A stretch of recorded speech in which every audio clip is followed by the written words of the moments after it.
மாமல்லபுரம் அருகே மீனவ கிராமத்தில் இருதரப்பினரிடையே மோதல் வெடித்ததால் போலீசார் குவிக்கப்பட்டனர்.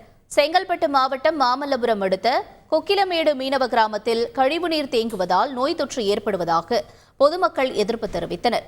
இந்த விவகாரத்தில் ஏற்பட்ட கருத்து வேறுபாட்டால் கொக்கிலமேடு மீனவ பஞ்சாயத்தார் மீது ஊராட்சி துணைத் தலைவர் போலீசில் புகார் அளித்துள்ளார். இதனால் ஆத்திரமடைந்த பஞ்சாயத்தார் துணைத் தலைவரை ஊரை விட்டு ஒதுக்கி வைத்தனர். இதனையடுத்து அரசு தரப்பில் சமரச பேச்சுவார்த்தை நடத்தப்பட்ட நிலையில் அதிகாரிகள் ஒருதலைபட்சமாக செயல்படுவதாக கிராம பஞ்சாயத்தார் எதிர்ப்பு தெரிவித்தனர்.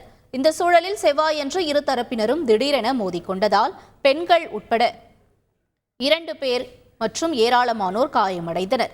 இதனையடுத்து பாதுகாப்புக்காக கொக்கிலமேடு கிராமத்தில் போலீசார் குவிக்கப்பட்டனர். செய்திகளை உடனுக்குடன் தெரிந்து கொள்ள உடனே சப்ஸ்கிரைப் பண்ணுங்க.